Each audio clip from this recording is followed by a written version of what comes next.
오늘 이 시간에는 누가복음 24장 25절부터 27절까지 말씀, 44절에서 48절까지 말씀을 통해서 다시 기본으로, 다시 처음으로 라는 제목으로 함께 은혜를 나누도록 하겠습니다. 제가 한 2월 한 달 동안은 조금 설교의 스타일을 좀 바꾸고자 합니다. 사실 주일 예배 시간마다, 수요예배 시간마다 제가 모든 설교를 PPT를 구성해서 말씀을 좀 나누었어요. 그런데 PPT로 이제 말씀을 나누면 장점도 있지만 또 단점도 있거든요. 왜냐하면 자유롭게 말씀을 나누지 못할 뿐만 아니라 제가 아무래도 PPT를 정리하면서 조금 주일 예배 시간마다 촉박하게 올라오는 경우들이 참 많이 있었습니다. 그래서 목회 계획 주간을 가지면서 조금 스타일을 좀 바꿔야 되겠다. 촉박하게 올라오지 말고 뭔가를 정확하게 구성해서 하기보다는 좀 더 자유롭게 말씀을 나누는 것이 더 좋지 않을까라는 감동이 있었어요. 당연히 제 스타일을 바꾸지 않겠지만 2월 한 달 정도 좀 시간을 두면서 조금 설교의 어떤 방향성과 스타일을 좀 달리해서 나누면 좋지 않을까라는 도전이 있어서 오늘은 맨 화면만 있고 PPT는 구성되어져 있지 않습니다. 그래서 말씀을 직접 찾아보셔야 돼요. 그래서 우리가 말씀 나눌 때 성경 닫고 있었잖아요. 잘 안 보셨잖아요. 성경을 직접 찾아보셔야 되니까 본문 덮지 마시고 열어놓으셔서 함께 나누도록 하겠습니다. 기도해 주신 덕분에 일주일 동안의 목회 계획 주간을 잘 보냈고 목회자 부부 수양회도 잘 다녀왔습니다. 제가 성죽교회 부임한 지가 올해 2월, 오늘이죠. 오늘이 딱 8년 됐습니다. 제가 2015년 2월 첫째 주일날 우리 교회에 부임했거든요. 참 지나왔던 시간들을 되돌아보았을 때 주님의 놀라운 은혜가 있었습니다. 또 반면에 제 부족한 부분도 많이 있었고요. 소망하기는 이제 8년을 넘어서 이제 9년 차에 들어가게 되는데 우리가 새로운 마음을 가지고 새로운 어떤 결단을 가지고 함께 믿음의 여정을 걸어갈 수 있는 우리 모든 성죽교회 성도들이 되었으면 좋겠습니다. 제가 8년 동안 목회를 하면서 처음으로 이런 어떤 목회자 부부 수양회를 참석하게 되었습니다.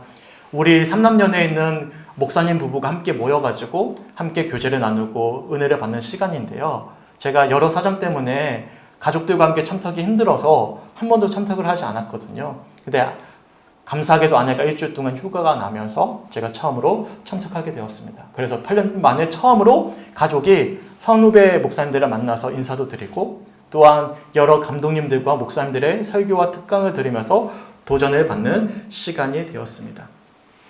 이 삼남년에는 우리 감리교회에서 가장 불모지입니다. 경상도 이후, 그러니까 충청도, 경기도, 강원도에는 감리교회가 굉장히 많은 반면에 다들 아시다시피 경상도는 감리교회 불모지거든요. 그럼에도 불구하고 이름도 없이 빛도 없이 묵묵히 목회 사역을 감당하고 계시는 선후배 목사님들을 만나뵈면서 개인적으로 도전이 되었어요. 아, 저 혼자 걸어가는 길이 아니구나. 묵묵히 자신의 자리를 지키면서 목회를 감당하고 계시는 참 빛나 보이지 않지만 주님이 보시기에 빛난 그런 목회자들이 참 많이 계시구나라는 것을 보면서 도전이 되었습니다. 또한 이 수양회 내내 특강이 있었습니다. 목사님들의 설교도 있었고 교수님들의 특강이 있었는데 개별로 제가 은혜를 받는 시간이 되었어요. 특별히 마지막 날에 진행됐던 특강 시간에 제가 교수님의 특강을 듣다가 제가 지나왔던 성주교회에서의 사역을 되짚어보는 그런 도전의 시간이 되었습니다. 이 교수님이 영성신학을 전공하고 계시는 교수님이셨는데 특강 중간에 이런 말씀을 하셨어요. 한국교회 목회자들이 성도들이 오해하는 것 중에 하나가 있다. 그것은 무엇이냐면 율법주의에 대한 오해이다라고 강조하셨어요. 율법주의가 뭐죠? 말 그대로 율법을 잘 지킴으로 충분히 우리가 구원에 이룰 수 있다는 가르침이겠죠. 우리가 열심히 어떤 신앙적인 의무, 종교생활을 잘하고 나면 그 율법 때문에 우리가 구원에 이룰 수 있다는 것, 그래서 스스로 행함으로써 구원에 이룰 수 있다는 가르침이 바로 율법주의죠. 그런데 우리가 이런 율법주의를 착각하기를 성도로서 마땅히 지켜야 되는 신앙의 의무와 습관들을 마치 율법처럼 여기는 경우가 있다라고 지적하셨어요. 주일마다 우리가 예배를 드리잖아요. 그리고 일상의 삶 속에서 기도와 말씀 생활을 합니다. 그리고 성도로서 헌신과 봉사를 합니다. 이것은 율법이 아니라는 거예요. 성도로서 마땅히 해야 되는 의무이자 책임인데 이것을 율법으로 착각한다는 것이죠. 은혜 받은 자로서 마땅히 예배 드려야 되는 것이고 은혜 받은 자로서 마땅히 말씀을 읽고 기도하는 것이 마땅한 모습인데 이것을 마치 율법처럼 착각한다는 것입니다. 그래서 성도로서 마땅히 지켜야 되는 의무이자 책임인데도 불구하고 어떤 오해가 있냐면 은혜 받을 때 하세요. 자유롭게 지키도록 성도들에게 종용하거나 가르치면서 성도들의 양심에 그 의무와 책임을 맡겨두는 경우들이 있다라고 지적을 하셨어요. 주일마다 주일 성수를 하고 일상의 삶 속에서 말씀 묵상과 기도의 삶을 살아내고 이를 헌신하고 봉사하는 것은 성도로서 마땅히 지켜야 되는 의무이자 책임인데도 불구하고 이를 단순히 성도들의 신앙의 양심에만 맡겨둔다면 목회자로서의 책임을 다하지 못하는 것이다 라는 강조를 해주셨던 것이죠. 그래서 목회자는 성도들이 이런 책임과 의무를 다할 수 있도록, 그래서 신앙이 흔들리지 않도록 훈련하고 양육하는 것, 이것은 목회자가 마땅히 감당해야 될 책임이자 의무임을 강조하셨어요. 제가 왜 이런 말씀을 드리냐면 제가 이 특강을 듣다가 뜨끔했기 때문에 그렇습니다. 다들 아시다시피 저는 성축교회 부임하고 나서 어떤 것을 강조했죠? 신앙의 양심에 정직하게 반응하세요. 은혜 받으면 하세요. 헌금 생활도 예배 생활도 일상의 삶 속에서 신앙의 의무를 다하는 것도 율법처럼 억지로 하지 마세요. 은혜 받으면 하세요라고 제가 항상 강조해 왔어요.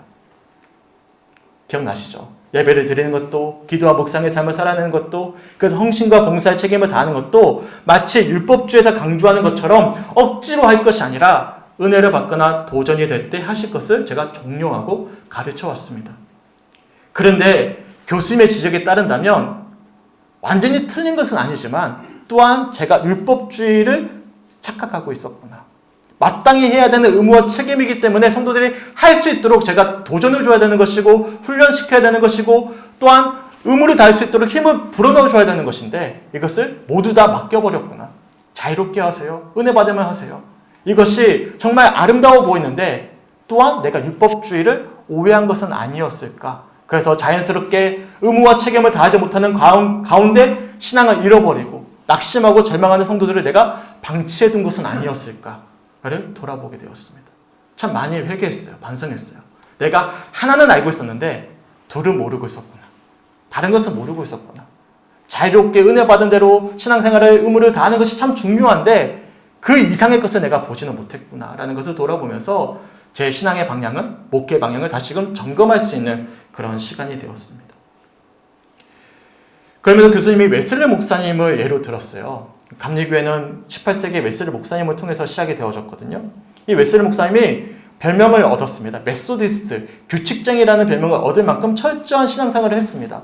그런데 놀랍게도 올더스게이트 체험을 통해서 마치 다메섹 도상에서 사도 바울이 회심했던 것처럼 놀라운 주님의 은혜를 경험했는데도 불구하고 여전히 그의 삶 속에서 메소디스트의 삶이 이어졌음을 강조하고 있는 것이죠.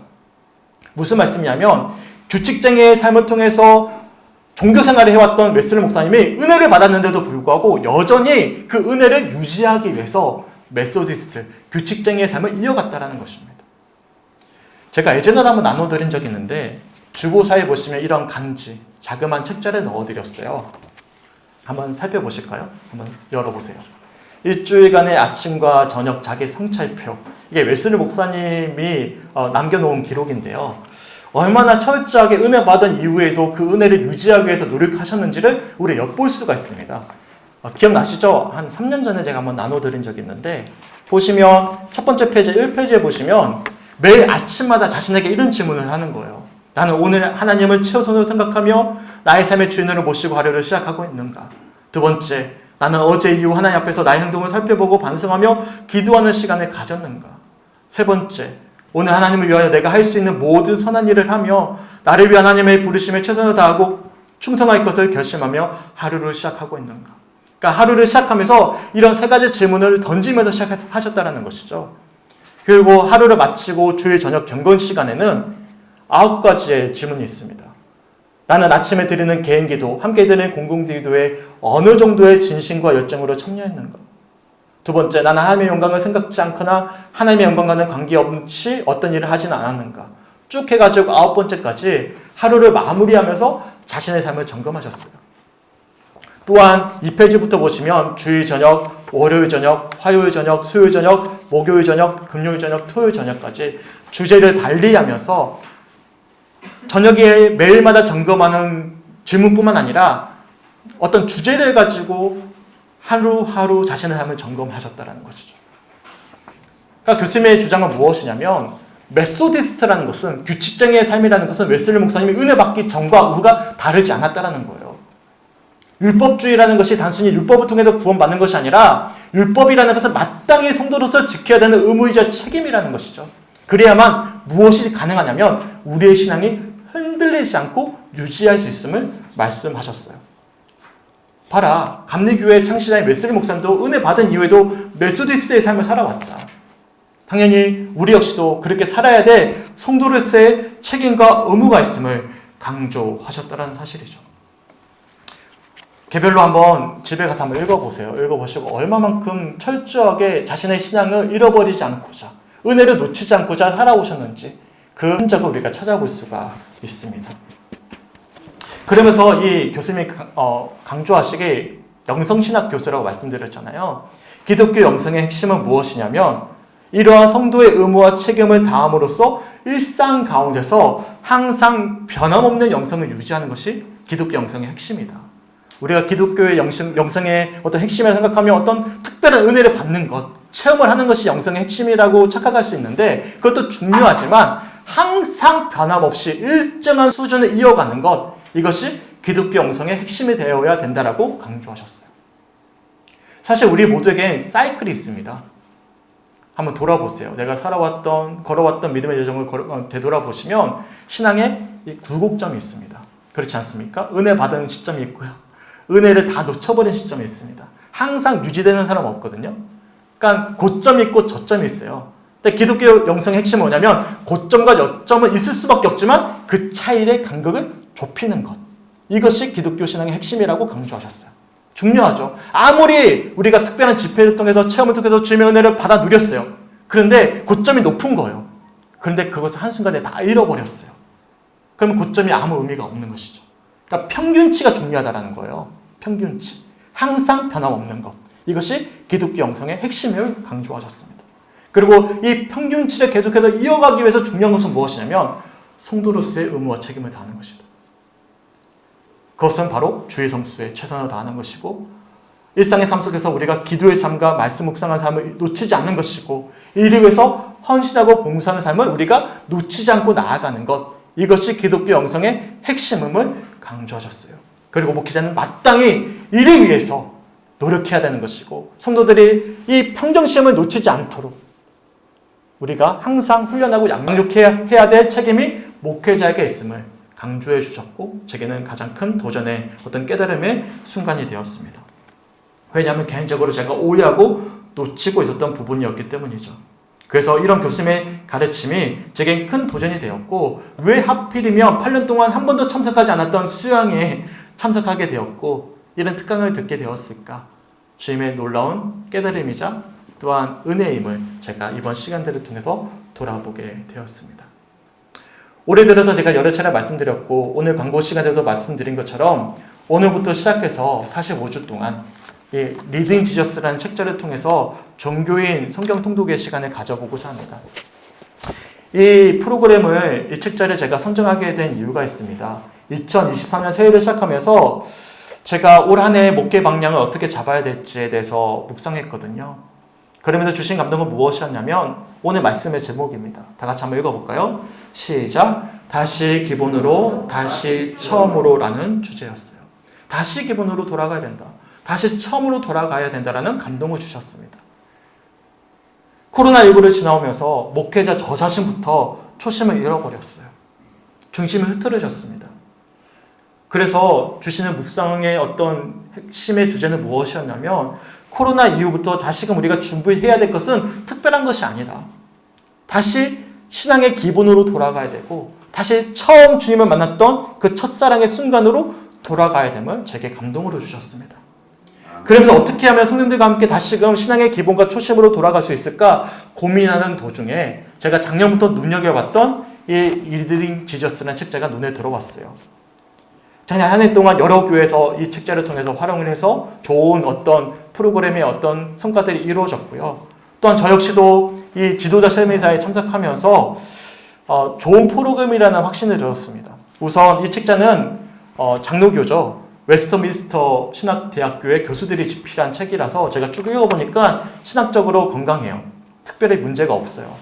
또한 한 교회의 부흥을 위해서, 어떤 목회자의 사심을 위해서 활용되는 프로그램이 아닙니다. 저 제시라거든요. 이 프로그램을 통해서 다른 목적이 있는 것, 성도의 신앙의 목적이 아니라 교회의 부흥과 성장과 어떤 목회자의 다른 목적 때문에 프로그램을 활용되는 경우들이 참 많이 있습니다.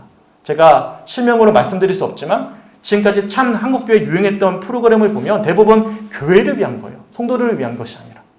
그래서 그런 것을 제가 지향했는데 보니까 이것은 어떤 특별한 목적이 있는 게 아니에요. 성도의 신앙의 기본을 점검하게 하는 성경 통독 프로그램이라서 참 감사했어요. 마음에 들었습니다.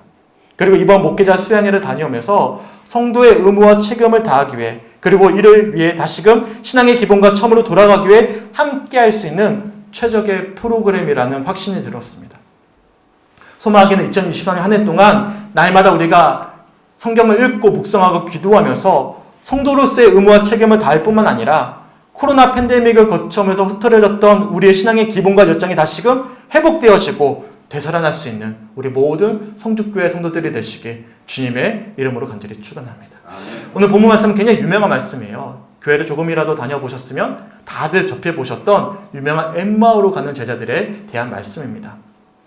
예수님께서 십자가에 처형당하셨던 장면을, 또한 소식을 들었던 제자들이 낙심한 채로 자신들의 원래 거처지였던 엠마오로 가던 도중에 부활하신 주님을 다시금 만나는 놀라운 장면이 담겨져 있는 말씀이죠.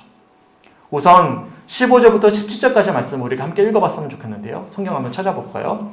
누가복음 24장 15절부터 17절까지의 말씀입니다.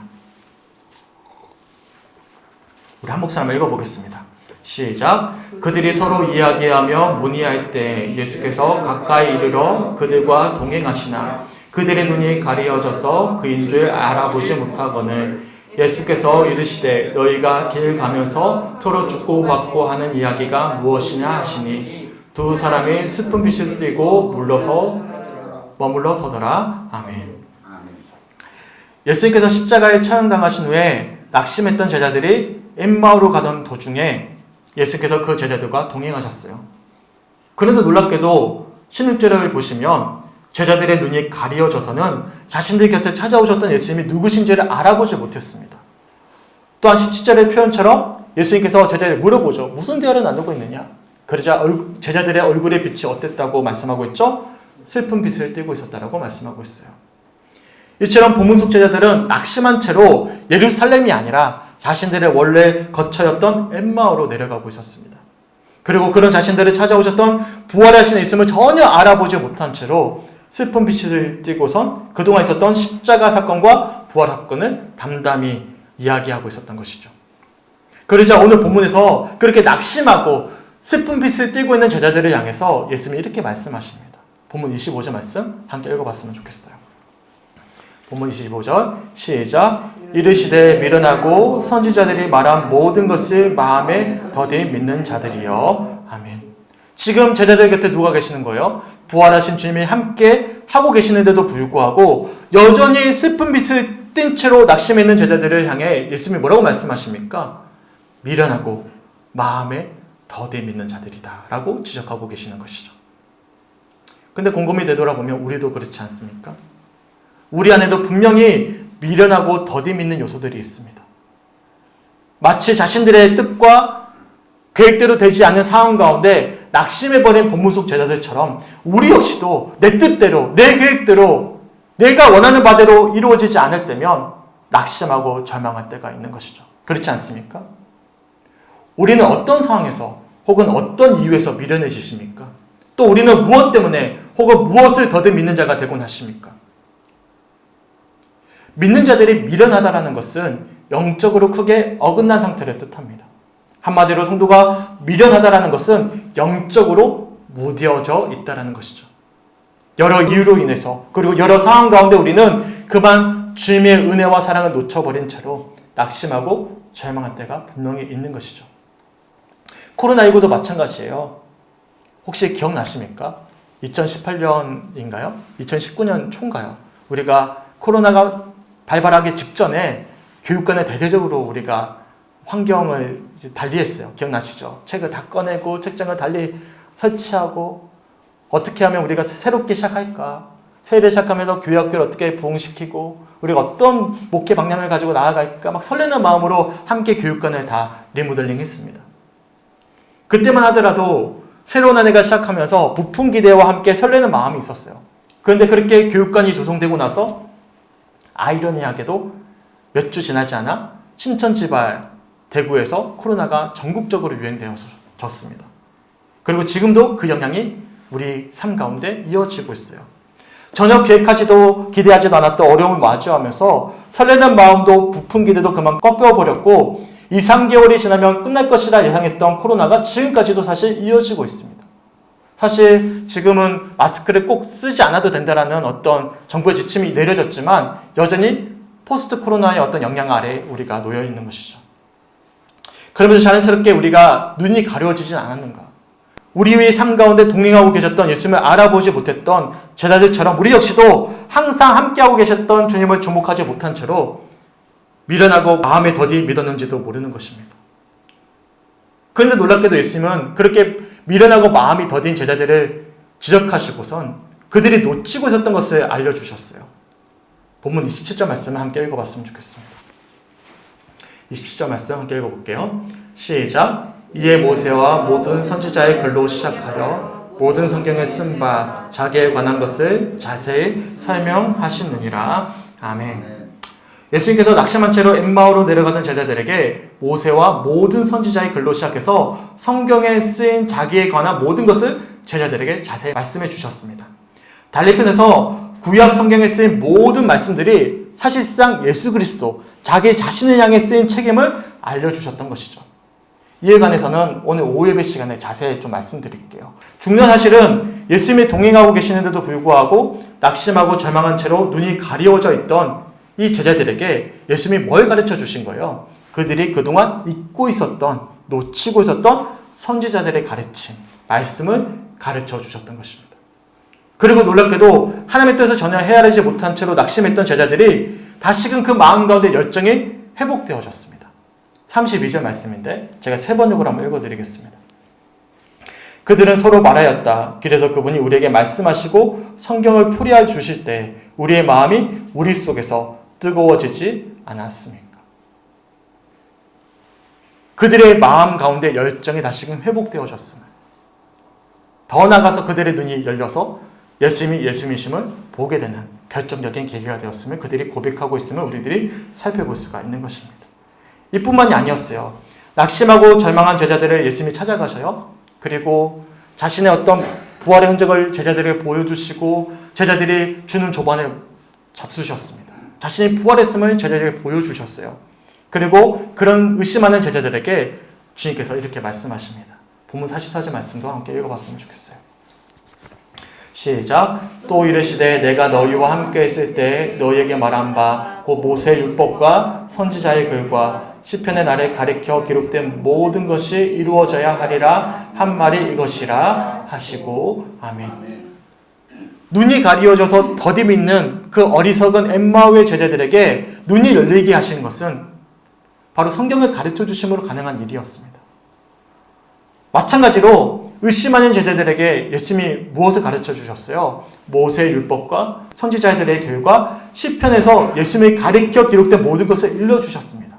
이 성경 전체가 예수님을 가르쳐 기록된 모든 것임을 일러주시고는 실제로 이 성경에서 말씀하셨던 십자가 사건과 부활이 예수님을 통해 성취되었음을 알려주셨어요. 그러자 놀랍게도 이어지는 45절의 말씀을 한번 보시면 낙심하고 절망했던 이 제자들의 마음이 열려서 성경을 깨닫게 되었다라고 말씀하고 있습니다. 그리고 그런 제자들을 향해서 이렇게 말씀하시죠. 마음이 열린, 말씀을 통해서 마음이 열린 제자들에게 본문 48절에 이렇게 말씀하십니다. 우리 본문 48절 말씀 함께 읽어봤으면 좋겠어요. 시작. 너희는 이 모든 일의 증인이라. 아멘. 이처럼 자기 자신의 뜻과 계획대로 되지 않는 상황 가운데 낙심하고 절망한 제자들을 향해서 예수님은 그들에게 무엇을 가르쳐 주셨냐면 그동안 그들이 놓치고 있었던, 잊고 있었던 말씀을 가르쳐 주셨던 것입니다. 결국 본문 25절의 표현처럼 제자들이 미련하고 마음에 더디 믿게 된 이유는 선지자들이 말한 모든 것을 일상의 삶 가운데 제대로 읽고 묵상하지 않았기 때문이었음을 우리들이 알 수 있는 거예요. 눈이 왜 가리워졌어요? 일상 속에서 말씀을 보지 않았기 때문입니다. 말씀을 통해서 주님의 뜻을 분별하지 않았기 때문입니다. 분별한 말씀을 가지고 기도하지 않았기 때문입니다. 일상 가운데서 그들의 신앙의 여정이 계속 이어지지 않았기 때문이죠. 놓치고 있었기 때문이죠. 그런 제자들의 어리석음을 아시고 예수님이 자신의 부활의 흔적을 봄에도 불구하고 의심하는 제자들에게, 눈이 가려워져서 예수님이 함께하고 있음에도 불구하고 모르고 있던 제자들에게 우선적으로 말씀을 가르쳐 주신 것입니다. 달리 표현할까요? 우리가 일상 속에서 주님의 임재를 경험하고 우리가 항상 신앙의 어떤 굴곡을 느끼는 것이 아니라 일상 속에서 주님과 함께 동행하기 위해선 우리가 놓치지 말아야 될 것은 바로 이런 말씀을 날마다 묵상하는 일에 있음을 우리들이 돌아볼 수가 있는 것이죠. 설교 시작하면서 말씀드린 것처럼 결국에 기독교 영성의 핵심은 무엇입니까? 성도로서의 의무와 책임을 다함으로써 일상 가운데서 항상 변함없는 영성을 유지하는 것에 있음을 우리들이 오늘 본문의 말씀을 통해서 또한 묵상해 볼 수가 있는 것입니다. 예수님이 그것을 지적하고 계시는 것이죠. 코로나19를 지나오면서 그리고 예상하지 못한 사건과 어려움을 마주할 때마다 신앙의 사이클이 급격하게 변화되는 이유가 어디에 있는 것입니까? 우리가 그동안 코로나19를 지나오면서 무엇을 놓쳐버렸습니까? 왜 우리가 계속 굴곡을 느끼는 것이죠? 소망하기는 다시 기본으로, 다시 처음으로 돌아갈 수 있는 우리 모든 성주교회 성도들이 되시길 주님의 이름으로 간절히 축원합니다. 특별한 것에 있는 것이 아니에요. 아이들이 건강하게 성장하기 위해서는 어떻게 해야 되죠? 외식하는 것도 좋잖아요. 그런데 엄마가 해주는 밥을 꼬박꼬박 맛있게 먹는 것. 특별한 게 아니에요. 일상적인 거예요. 하지만 날마다 밥을 먹고 부모님의 사랑을 받으면 아이는 건강하게 자라납니다. 특별한 이벤트가 중요한 게 아니죠. 중요한 것은 일상 속에서 부모님의 사랑을 받고 일상 속에서 부모님이 차려주시는 밥을 맛있게 먹으면서 그렇게 하루하루를 살아내면 아이가 어느 순간 부쩍 커 있는 모습을 보게 되는 것입니다. 신앙도 마찬가지입니다. 우리가 특별한 이벤트와 어떤 특별한 시간도 중요하겠지만 더 중요한 것은 성도로서의 의무와 책임을 일상 속에서 다하는 것입니다. 코로나19를 지나오면서 사실 대면 예배가 닫혔어요. 제가 지지난주인가요? 한번 통계표를 보여드렸잖아요. 코로나19를 지나오면서 현장 예배를 드리지 않는 성도의 수가 약 30% 이상 줄었습니다. 자연스럽게 성도로서의 의무와 책임을 다하지 못하는 경우들을 우리가 마주하게 된 것이죠. 어쩔 수 없잖아요. 저는 크리스찬으로서 책임을 다한 모습이라고도 저는 생각합니다. 하지만 중요한 것은 그 책임을 다했지만 성도로서의 의무와 책임을 다하지 못한, 도덕적이고 윤리적인 책임을 다했지만 성도로서의 의무와 책임을 다하지 못한 결과를 우리가 지금 마주하고 있는지도 모릅니다. 제가 이번에 그 목회자 수양회를 가면서 다들 경고를 하고 있어요. 교수님들이. 얼마간 한국교회는 큰 위기를 마주할 것이다. 코로나19를 지나오면서 또한 아이들을 놓치면서 점점 더 교회가 힘들어질 것이다 라는 경고를 받고 왔어요.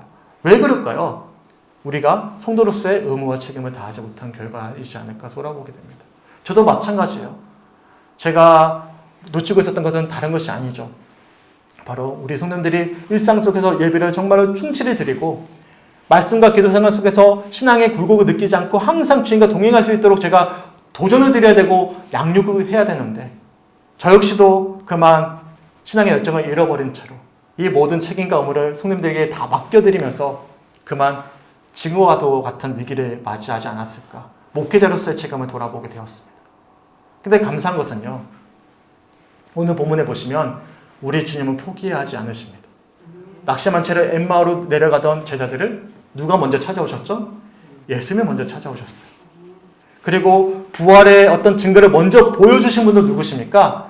예수님이 찾아오셔서 먼저 보여주셨어요. 그리고 또한 주님은 신실하게 우리들에게 말씀을 가르쳐 주십니다. 우리 자녀들이 아무리 말을 듣지 않더라도 부모는 절대 포기할 수 없잖아요. 우리 주님은 우리의 아버지가 되시기에 우리를 포기하지 않으십니다. 그래서 오늘 이 시간 우리에게 도전을 주시는 거예요.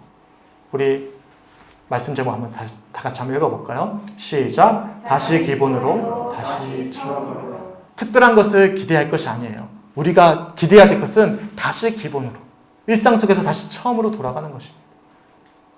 그럴 때 우리는 항상 변함없으셨던, 신실하셨던 그 주님의 은혜를 우리가 다시금 확인하게 될 것입니다.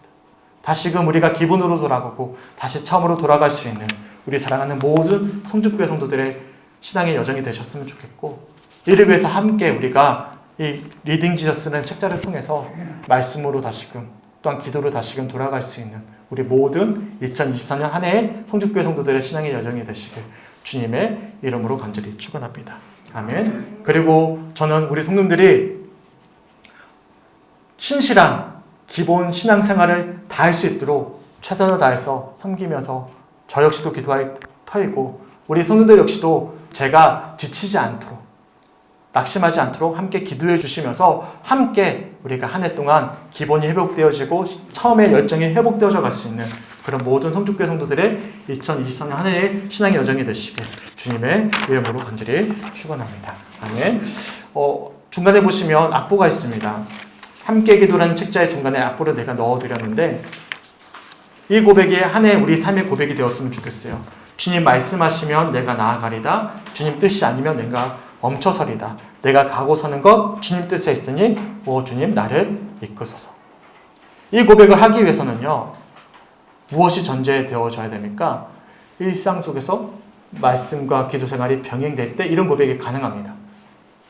일상 속에서 우리가 말씀을 보고 기도할 때야만 비로소 우리가 이 고백을 할 수가 있는 것이죠. 소망하기는 이 고백으로 나아갈 수 있는 우리 성주교회 성도들이 되었으면 좋겠습니다. 오늘 주셨던 말씀들을 기억하시면서 함께 고백하며 나아갔으면 좋겠습니다.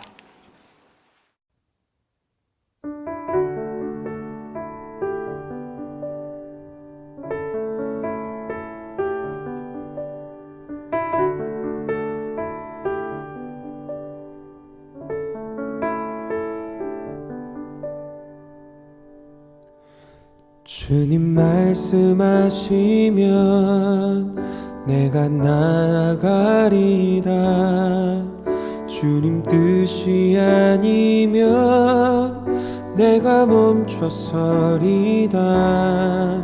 나의 가고 서는 것 주님 뜻에 있으니 오 주님 나를 이끄소서. 주님 말씀하시면 내가 나아가리다. 주님 뜻이 아니면 내가 멈춰서리다. 나의 가고 서는 것 주님 뜻에 있으니 오 주님 나를 이끄소서.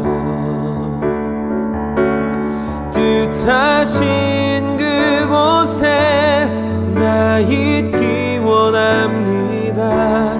이끄시는 대로 순종하며 살리니 연약한 내 영혼 통하여 일하소서. 주님 나라와 그 뜻을 위하여 오 주님 나를 이끄소서.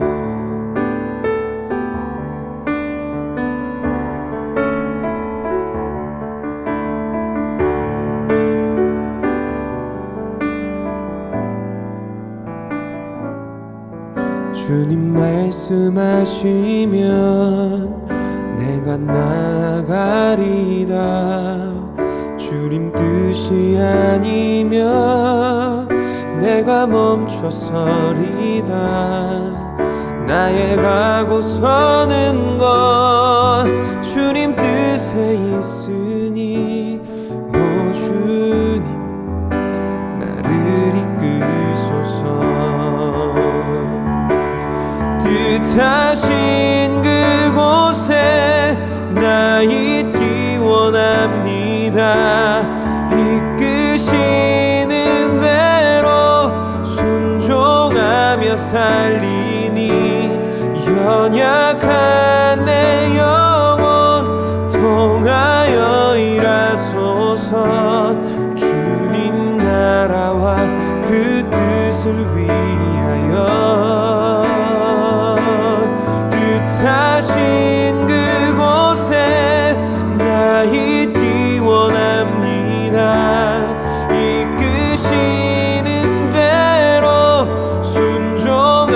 살리니 연약한 내 영혼 통하여 일하소서 주님 나라와 그 뜻을 위하여 오 주님 나를 이끄소서 오 주님 나를 이끄소서 오 주님 나를 이끄소서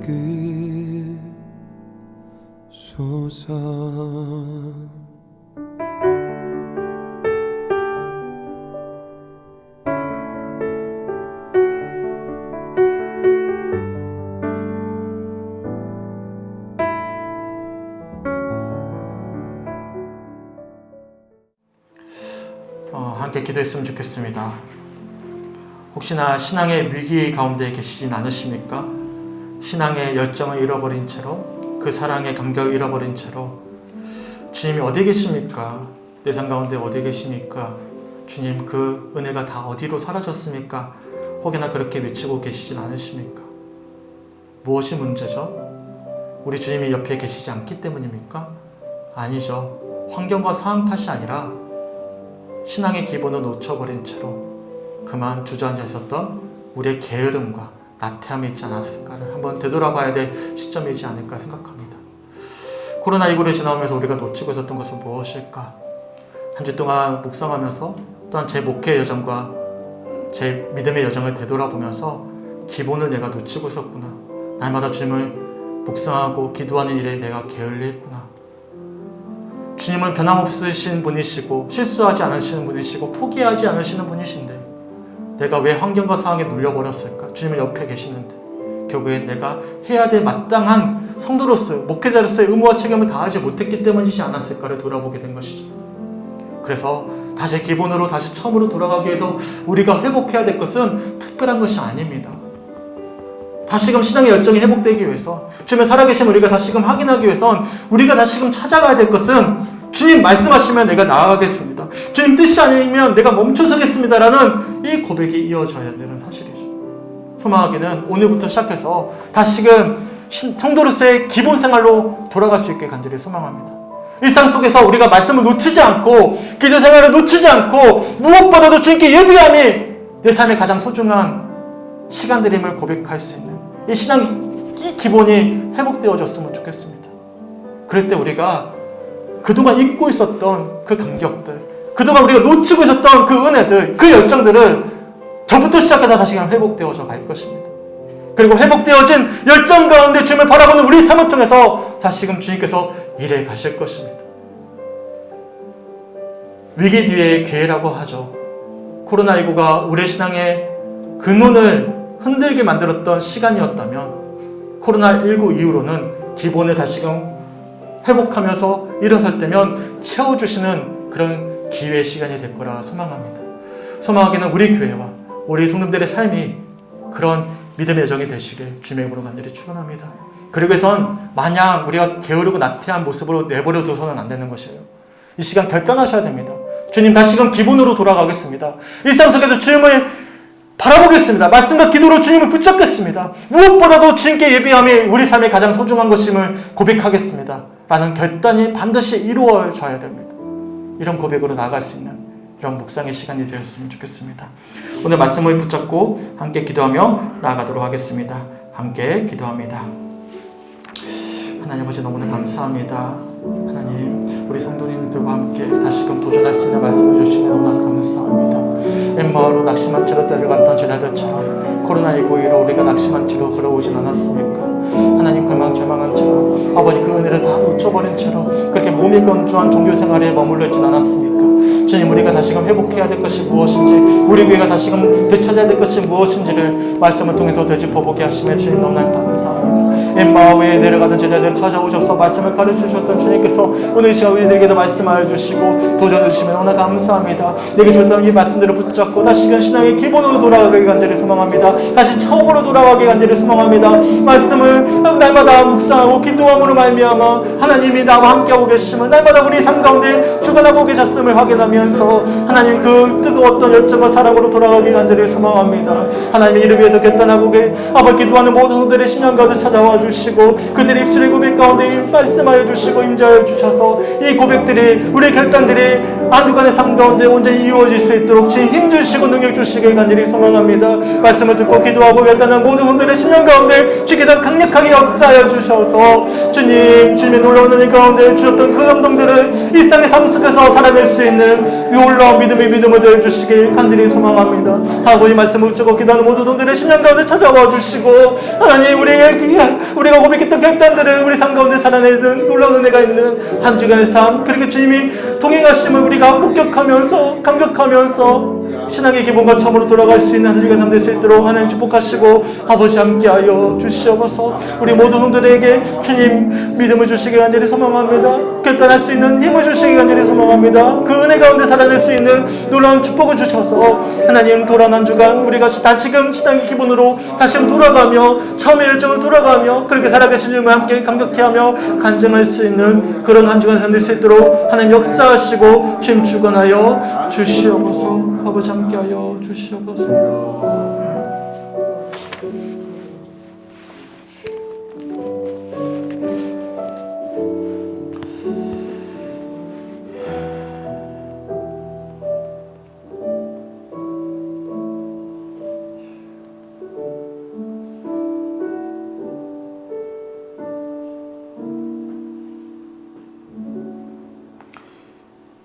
주님 너무나 감사합니다. 벌써 1월 한 달이 지나갔습니다. 새해 첫날 주님 다시금 새롭게 주님을 바라보겠습니다라고 결단했지만 게으르고 나태했던 모습 그대로 한 달을 보내버리진 않았을까 돌아보게 됩니다. 그때 감사하게도 포기하지 않으시는 신실하신 주님께서 2월 첫날을 맞이해서 다시금 우리에게 도전을 주시면 너무나 감사합니다. 엠마오로 내려가던 제자들처럼 낙심하고 절망했는 우리들에게 다시금 기본을 회복하고 다시금 처음의 마음으로 돌아갈 것을 말씀하시는 그 도전의 말씀을 통해서 다시금 결단하게 하심에 주님 너무나 감사합니다. 오늘 주셨던 말씀들을 마음 가운데 새기면서 신앙의 기본으로 돌아갈 수 있는 한 주간의 삶 되기 간절히 소망합니다. 말씀과 기도를 통해서 주를 바라보게 하시고 주님을 소망하게 하여 주셔서 지금까지도 인도해 주셨던 그 영원히 함께 하실 그 주님의 손길을 확인하고 감격해하며 그렇게 주님의 일하심을 목격할 수 있는 귀한 한 주간 삶 될 수 있도록 하나님 역사하여 주시옵소서. 우리 입술의 고백이 허공에 흩어지지 아니하도록 주님 역사하여 주셔서 우리의 고백을 삶으로 살아낼 수 있는 믿음을 더해 주셔서 한 주간 신앙의 기본을 회복할 수 있고 처음 그 열정과 사랑을 회복할 수 있는 우리 모든 성축교회 성도들의 한 주간의 신앙의 여정 될 수 있도록 주님 인도하여 주시옵소서. 감사드리며 우리를 사랑하시는 예수 그리스도의 이름으로 간절히 기도드렸습니다. 아멘.